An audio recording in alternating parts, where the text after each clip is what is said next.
எண்ணெய் நிறுவனங்கள் வெளியிட்டுள்ள 2025-30 ஆண்டுக்கான புதிய ஒப்பந்த விதிகளை தளர்த்துவது குறித்த பேச்சுவார்த்தை தோல்வியில் முடிந்ததால் நாளை முதல் காலவரையற்ற வேலை நிறுத்தத்தில் ஈடுபட உள்ளதாக தென்னிந்திய எல்பிஜி டேங்கர் லாரி உரிமையாளர்கள் சம்மேளனம் அறிவித்திருக்கிறது.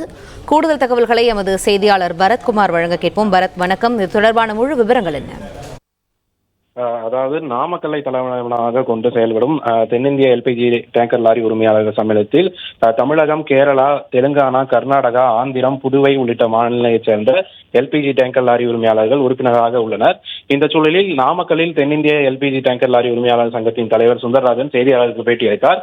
அப்போது அவர் கூறுகையில், இந்தியன் ஆயில் நிறுவனம், பாரத் பெட்ரோலியம் மற்றும் இந்துஸ்தான் பெட்ரோலியம் ஆகிய நிறுவனங்கள் தமிழகம், கேரளா, தெலுங்கானா, கர்நாடகா, ஆந்திரா, புதுச்சேரி ஆகிய மாநிலங்களில் உள்ள சுமார் 4000 லாரிகளில் துறைமுகத்திலிருந்து அந்தந்த எரிவாயு நிரப்பும் ஆலைகளுக்கு டேங்கர் லாரிகளில் அந்த எரிவாயு எடுத்து வரும் பணியை மேற்கொண்டு வருகின்றனர்.